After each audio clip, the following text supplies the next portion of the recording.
Recording. Chapter 15. Okay, so there's this flower.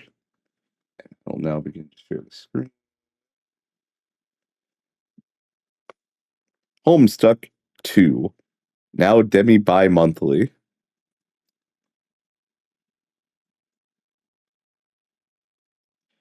You are all probably hells of wondering why I gathered you all here today. I am literally the only person here, but okay, I guess. Unless you count Jade, who we obviously aren't, seeing as she is 25 nautical feet away, not even trying to pay attention to us, just reading a book about maybe mushrooms or something that could be seen by some as magical, whimsical, but it is also somewhat scientific. Glad to have you back, dog. Literal. Whatever happened there? Do we know what happened there? Dave. Do we want to know what happened there? Dave. Feels like it should be an important part of our daily lives. I mean, I get it. You get possessed by the embodiment of space or whatever, and then you threaten to eat some chocolate or peanut butter or what, perhaps some abominable combination of the two, and now you're back in control. No, that makes perfect sense. The boldness of peanut butter, the fresh taste of chocolate, together at last. Dave!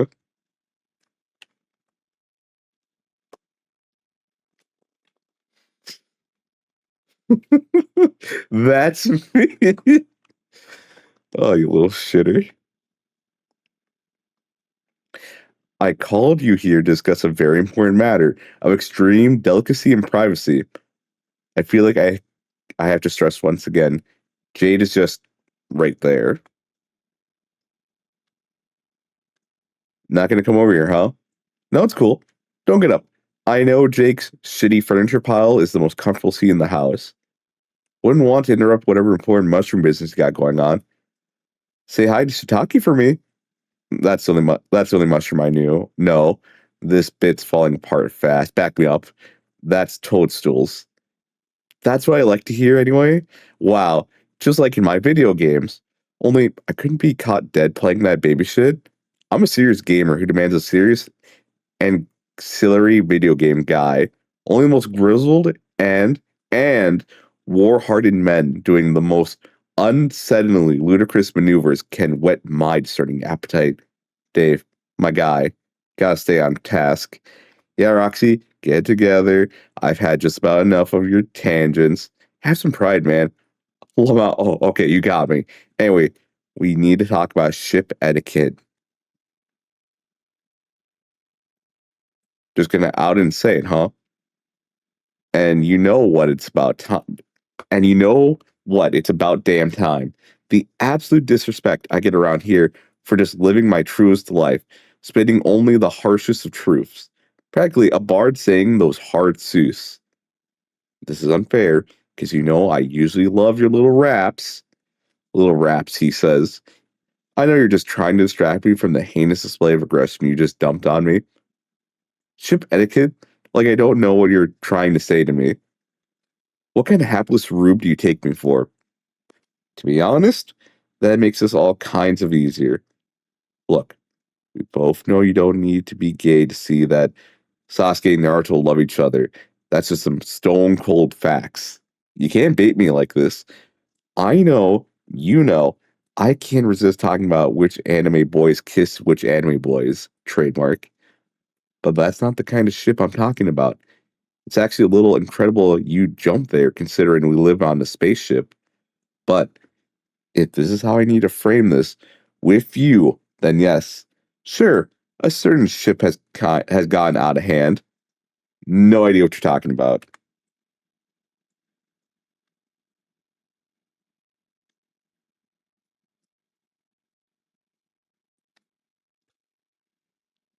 That's not their fault. That's not their fault.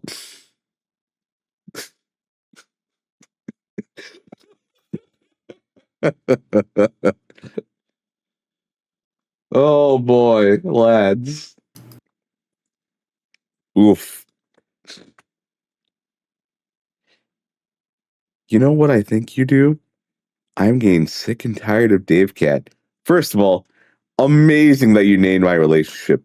Second of all, if I understand ship vernacular, which of course I fucking do, Pretty bold of you to assume I'm proverbially on top in this scenario. I actually don't want to hear about this. No, too late, partner. You open the door. I'm just moseying on through. Yippee-ki-yay? No, yippee-ki-gay. This sucks. Why are you like this? My brain's fried on account of I just love to do homo kisses so much. I can't contain myself. Look how this bit won't work on me anymore. We get it. Hashtag love wins. You're both very cute and love each other very much. I just want to do my laundry. Without potent potence walking on you two of my BFFs, going whole cest hem on top of some rocks every single time. Wow. And you're usually so supportive. I can't believe it. My own flesh and blood. My own brother slash father. Homophobic. Well, actually, oh yikes, Dirk Lamau. Yeah. I mean, I don't actually think no. Like in a real way. No, Death Dot. He's just an asshole. Okay, yeah. Right? Right.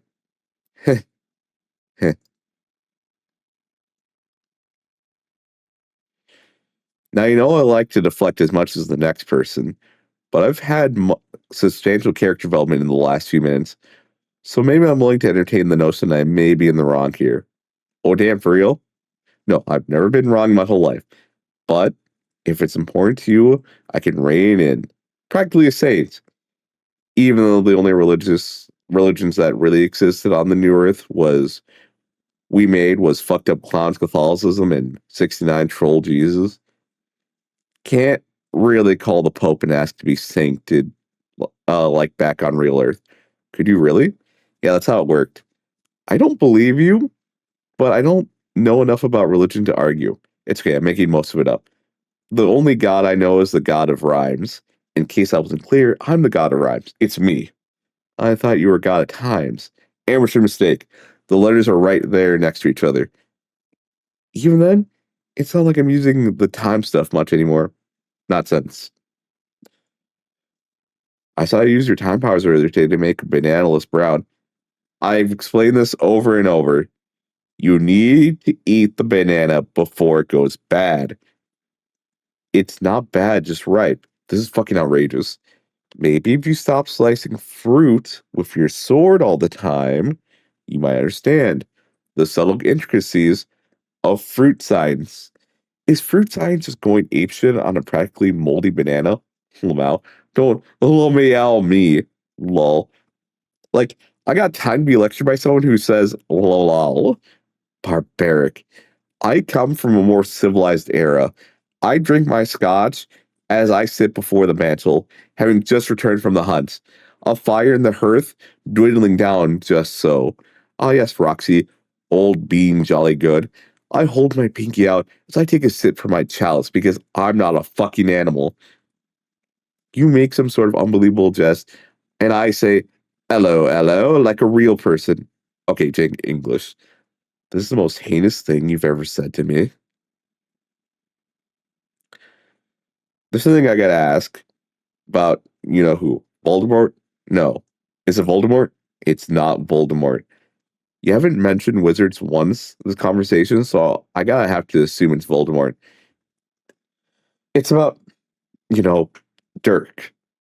Oh shoot. What do we do? What do you mean? You know when we catch up, what are we gonna do? Maybe this whole thing is kind of bullshit, and we are adults capable of being the people we need to be at the time it is appropriate to be that person? What do you mean? Okay, so there's this flower. Oh my gosh, not you too with the flower. I've heard this story like 5 times. Oh, okay. But you get it, right? The story is what you make it. And in that case, maybe we are assigning this cosmic importance to things that don't need metatextual meaning. I really don't think that's the point of the story, to be honest. Then what do you think it means? Bro, son, I'm saying this with the utmost respect for you. It's not that deep. It's just a story. Then what about this? Do you think Dirk's right? Are we just a story that needs a villain? Are we heroes rescuing the damsel in distress? Or are we just people doing things that feel right at the moment? Yeah, maybe this is just our arc. I don't think life is just a series of arcs. Well, to be fair, our lives have just been a series of arcs, and we are basically rushing off to save a damsel. Though, don't tell her I said that, though, Lamau. Of fucking course I want everyone to sort it out. Hunky dory. Bro, that's not what you're asking. But that's not what I'm asking. What I want to know is, do you think he'd kill him if it comes to it? I. Ah! What the fuck was that? He probably found one of the Callie's little gifts. Been seeing a lot more of them lately, which debunks his leading theory that they've been living in the vents. What? Can't believe he never told you. It's all he talks about. I'm sure I told him it was kind of nuts, but you know how he can just get. Well, I think since Jade's regular now, Callie's felt more comfortable being up and around. Before they were just in the room nesting, snug as a bug in a rug. Nesting? Yeah, like a bug in a rug where what is there to not get somehow? Well, they keep leaving Carcat little piles of meat, like a cat. Damn, that's adorbs. In his shoes, at the foot of the bed. He's convinced it's to dunk on him in some way. But that's just Carcat being Carcat. But in the bench, so. Yeah, I don't know, man. He's obsessed with it. For once in his life, he doesn't want to talk about it. Guess we'll never know. Emma's PA reader. Know immediately. Oh my gosh. Oh, yeah, that's Gally. Welcome to my secret lair, chapter 16. Okay, we're following up in this conversation.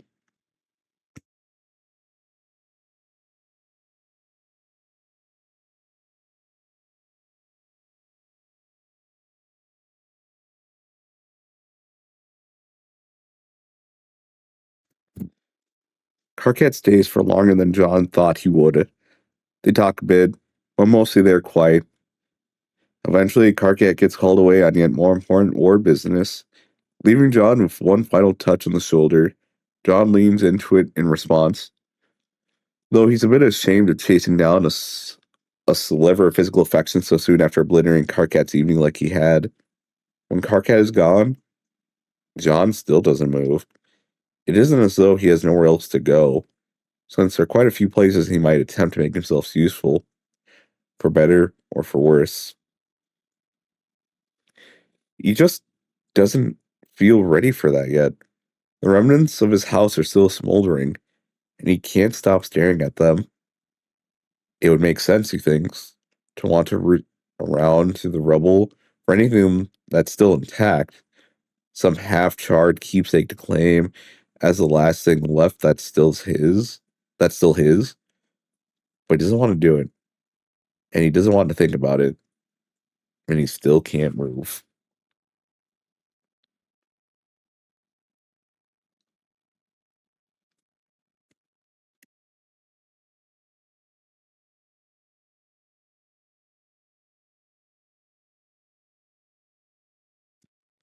Hey, John, can you do me a quick solid? Actually, I don't know how quick it'll be, but it's definitely solid. Harry Anderson says I just missed you being here, but could you skip back on over? I need help with something, and your darling boy is holed up in his room working on some freaking craft project or other and can't be bothered. And now that you and me are freshly on speaking terms again, I might as well take advantage of that olive branch and put you to work. Assuming you haven't died in the air raid, that is. Would just also be interested in knowing about it. So if you would be so kind as to reply instead of leaving me hanging. Yeah, yeah, sorry I'm here. I just had a hard time getting my phone out of these fucking tiny pants.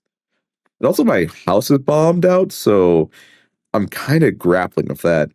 But I am honestly am not sure how much longer I need to sit around staring at it, trying to align my memories of my youth with whatever is happening right now. So short version is no, I'm not dead. And yeah, I can come back over there and help you out. Oh, sweet. You're real live and down to do manual labor. It's a win win. See you soon. Sup? Follow me. Well, we're just going to my room, so I guess technically you know the way. Okay. John follows, trying to shake the ominous feeling he got from what she just said. He'd been in and out of this house a lot in the past few days. Why should this be any different? Aw, they got pictures of the kid up. And also a funny cat lamp with their ass sticking up with their tail pointing straight up. It's not like I could forget. Yeah, I guess you only really saw the living room when you were here the other day, but I have changed some stuff up. Done a little redecorating here and there. May have to do a smidge more if my old BFF decides I'm next on the list for bombing out. But so far, so good. Just a couple exploiting cars in the yard from some shenanigans our dear son and his friends were in, but it is what it is. Can get you anything? Just made some coffee. No, I'm good. Roxy shrugs and swirls her own coffee around in her novelty mug. John looks around. A lot about the room is the same. The family photos, the rug. There's a lot more cat stuff in here now, though. The bed is new. John feels like he's about to take a test he hasn't studied for. He makes himself focus on what she's saying.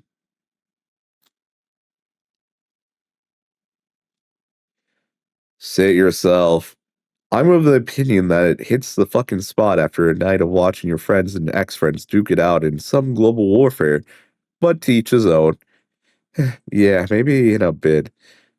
I'm still sort of waiting for everything that's happened in the past few days to catch up with me, but I'm okay for now.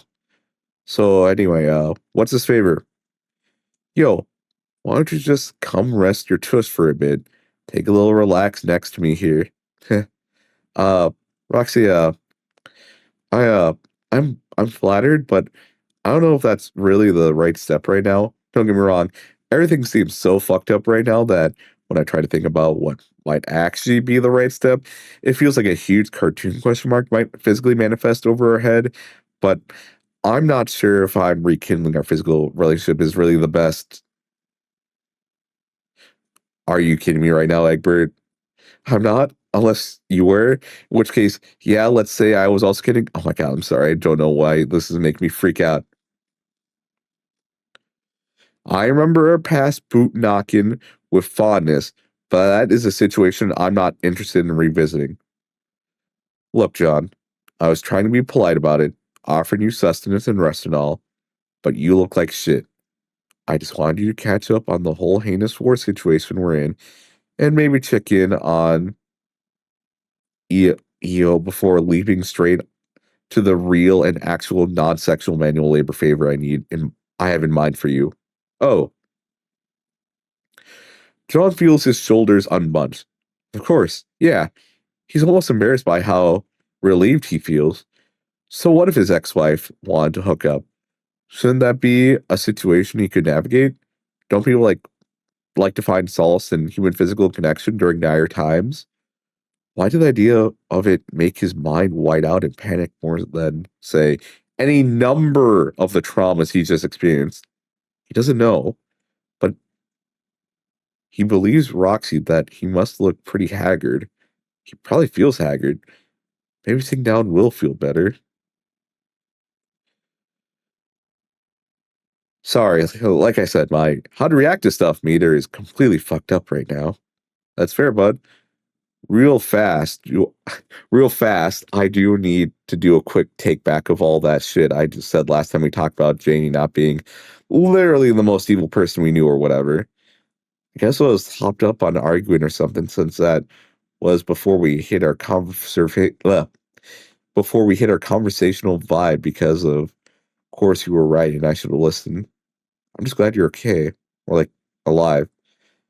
Yeah, jury's still out on okay, but you know, yeah. You said your house is gone? Yep, completely. Jeez. I'd be asking you how you're feeling, but like the answer to that has got to be pretty bad. Yeah, I mean, no, it's weird. It feels like it should be a bigger deal, I guess. Like, it's my house, but mostly it always felt like my dad's house. And when I started living there after I moved out of here, it was like I crammed myself back into whatever was left of my kid self. And it didn't feel good, but at least it was familiar, you know? Like, living there made me feel close to my dad, trying to be like the way I remember him, or like how I remember him wanting me to be or something. I didn't realize how much I hated doing that until I saw it all go up in flames. So I guess I could have used my powers to stop the fire and save whatever was left of the place, but I couldn't bring myself to do it. Like some fucked up part of me was glad I got there too late. So I just sat there, watching, trying to figure out why watching my house burn down felt like I was being released from prison. And even now, I keep trying to explain it away as though it's because of how fucked up everything else is that it made me feel good. But that's just bullshit. It did feel good. I do feel free. Sorry. No need to apologize. We just delved into my whole gender thing last time, so it seems like for you, you have a turn. I didn't say it was a gender thing. Well, no, I just meant like I did some sharing, like referring to the topic I brought up when we chatted last. But like now that you mention it, I well, well, we can move on to the favorite part if you'd rather. Stick a little pan in that topic and come back to it when you have some sleep. Like I said the other day, it's not like this shit's figure outable in one sitting. So, anyways, yeah. So, moving on. Don't be mad, but there's a part of the house you didn't know about the whole time you lived here. What? Yeah, I got a secret layer for my sciences, and I get to it via transportalizer underneath our bed, which is too heavy to move by my lonesome, so I just needed to borrow some of your aforementioned powers of wind. So, if you don't mind, whoosh away. Oh, okay, well, secret science layer. Sure, I can deal with that. Why not? Doesn't work out great when I do this windy thing indoors, though. All right, then no wind bending. Just use your man grid. Roxy flexes, the corner of her mouth pulled into a familiar grin. John feels his guts, so recently calm, twist up into knots again. Her eyebrows shoot up and the smile loosens. He must have shown something on his face. Okay, or just like push when I push. Okay, we both got sick muscles. No other adjectives needed. Yeah, okay. On three. Holy shit. Sorry to lop yet another huge scoop onto our little brains ice cream revelation Sunday. So wait, if this thing's always been under the bed, how'd you get down there before without me?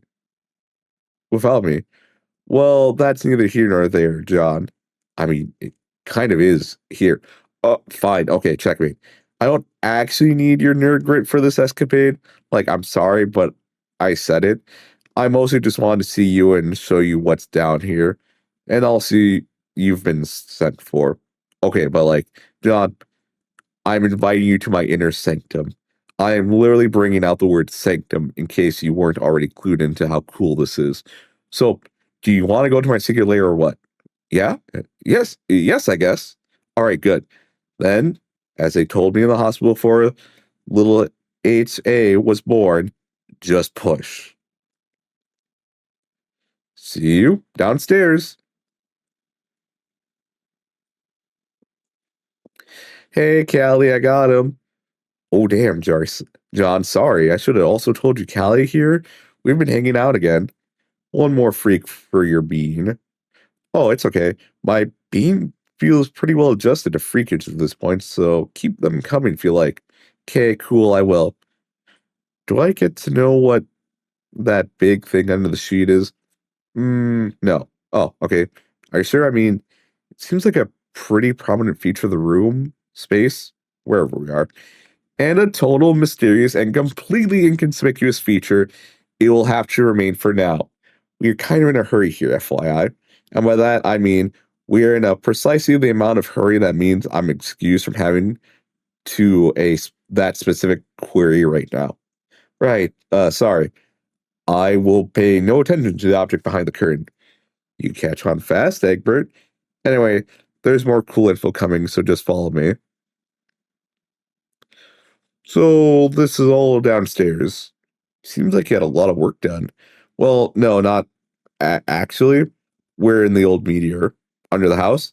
Okay, so in hindsight, it may have been a bit misleading to say like downstairs in reference to a place which is hells of buried underground and may not actually be literally under the house.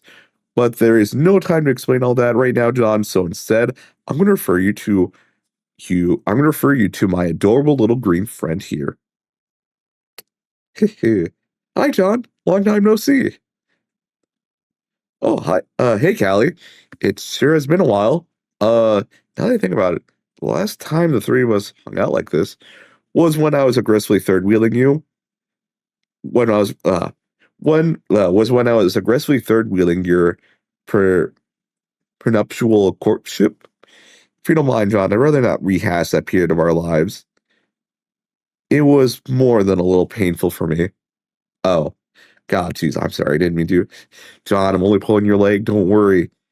If anything, I was personally a little thrilled with how things shook out in that respect. Imagine, if you will, a young cherub raised in solitude, whose only solace was the convoluted and tumultuous relationship schematic she projected onto her only friends from another universe. And then further imagine that this young cherub, through various even more convoluted contrivances, ended up in the company of those self-same friends as an equal participant in their sphere of the social discourse. It is a joy the like of which you possibly cannot fathom. So to put it simply, getting to experience such emotional drama myself was an impossibly enriching experience, possibly a first for my species. It's actually quite interesting if you all right. Yes, I'm getting a little carried away. I'm sorry. This is not how I planned to begin this vital conversation, but to surmise, what I was trying to say is don't beat yourself up about it, John. Besides, human divorces are even more fascinating than I ever imagined, and being able to witness yours in a motion was an honor. So I consider us about even at this point. Huh. Well, that's good to know. So, I hear there's this big secret thing you want to tell me about? Ah, right. Yes, of course. Let me just say, first of all, how thrilled I am that you're on board. I wasn't sure if your natural inclinations would have precluded you coming to such a place at this. Yet, here you are.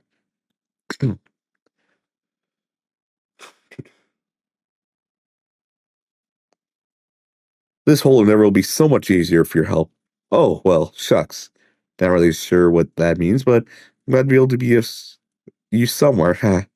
Which, speaking of somewhere, all right, you'll you're probably a little curious as to where the dickens we are.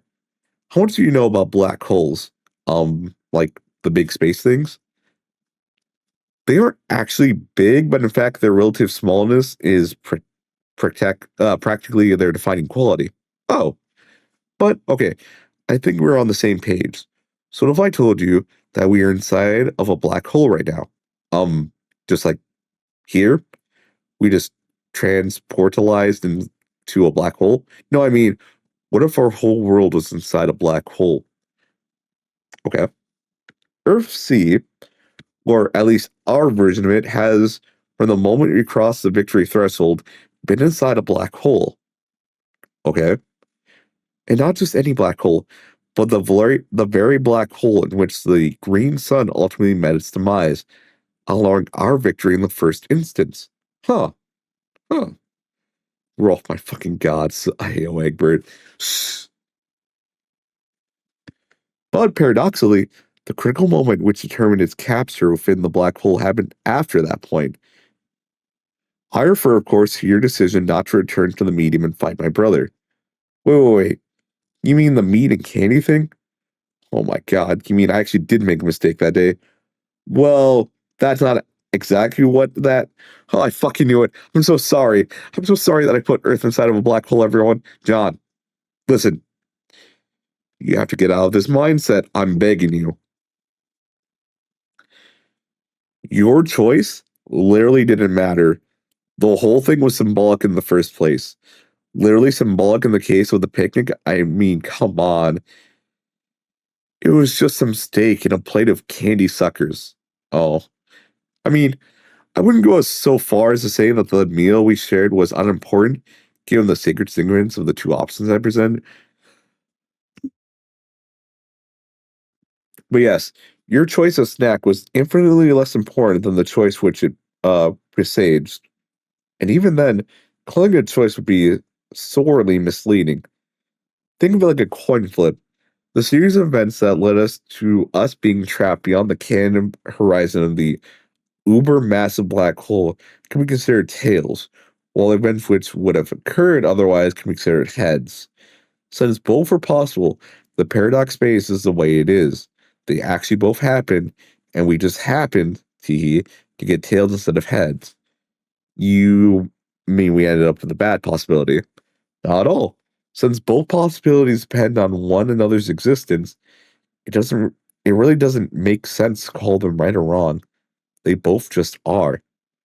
Okay. I realize this may be a lot to process. It's easy to forget that this wasn't obvious to everyone from the beginning. Anyway, the reason I went on this tangent in the first place was to explain that the space we are standing in right now has a special significance, in that it is the location which corresponds to the black hole's singularity.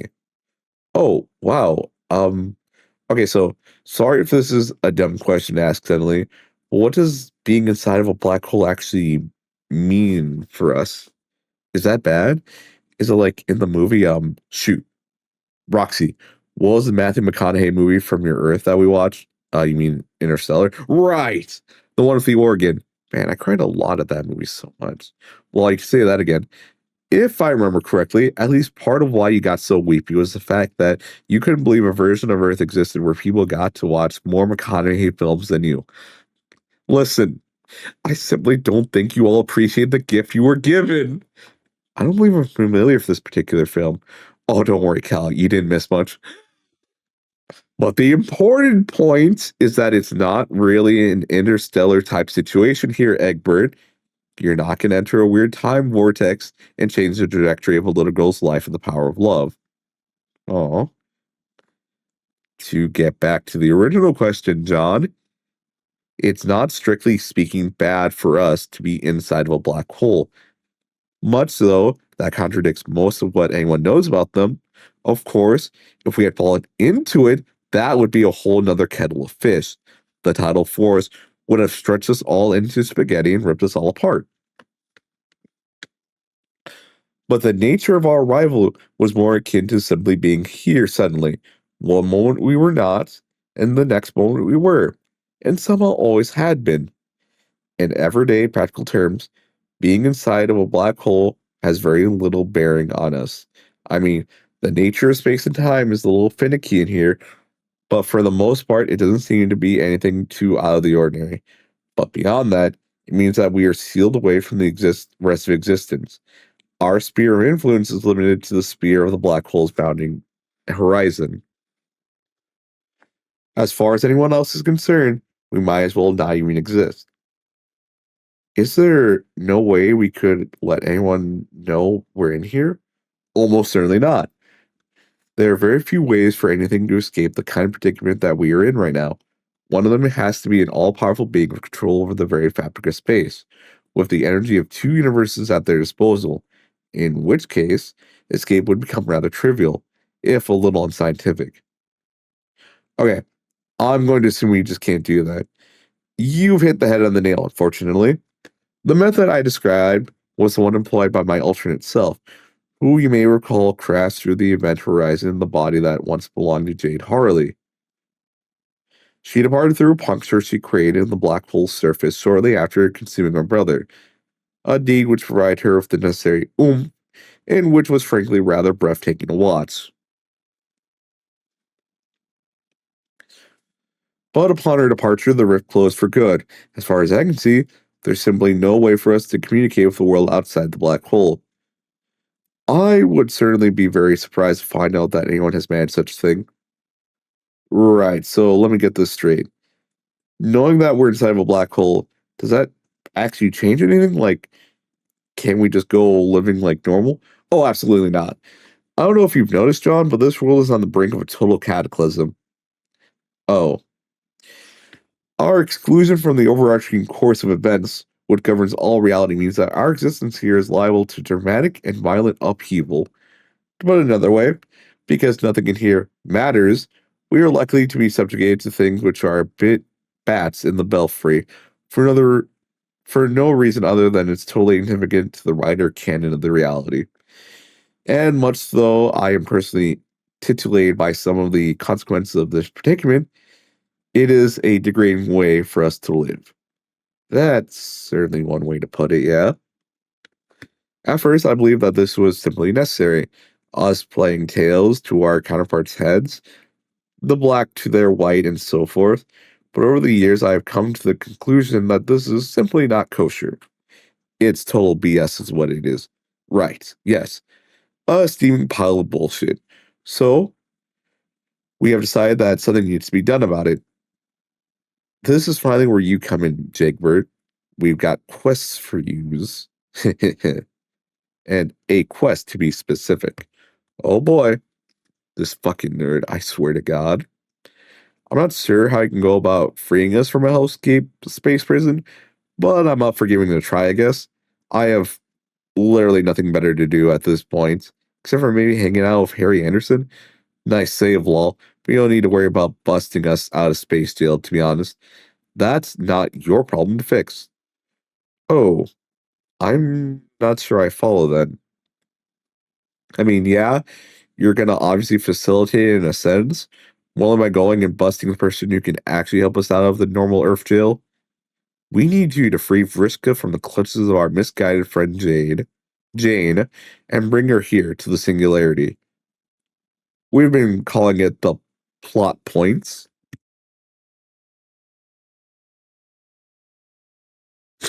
Yes, the plot point is a key part of our plan. As far as we've been able to surmise, the only remaining method for escaping our grim confinement depends on leveraging the unique properties of this location to create an event of such cataclysmic proportions that something cannot be contained within the black hole anymore. Something so dramatic, so hyper relevant, that it becomes ontological impossible for anyone to ignore it. For that, we need an individual with sufficient narrative clout, so to speak. And to liberate her, who better than the embodiment of the aspect of freedom itself? Ooh, okay, I'm finished.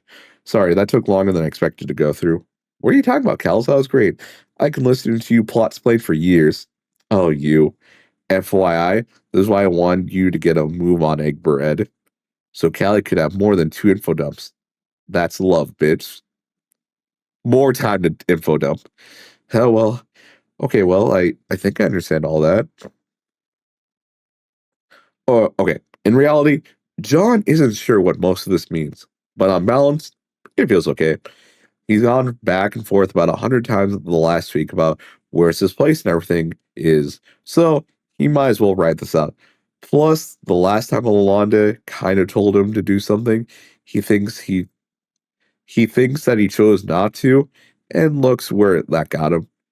And it's not like he has other plans. He may as well do this. It's at least going to get him involved in things again, if nothing else. He turns to go, then hears a sound. It's the sound of feet and knocking on doors echoed through stone and digital static. Did you hear that? What? Oh yeah, I may have messaged Rose and Khan and Jay to check on them too. So it's probably one of them just showing up. They don't need to know about all this though. We got time to chat about this before you go get Vriska. I'll go stall him then. Thanks, babe. Oh, is it too soon for that joke or no, weirdly enough, that one's fine. Oh, okay. See you up there then. Beyond canon.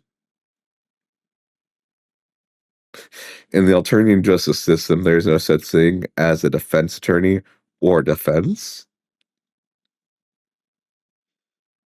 All right, and that will end it right there. The recording ends now.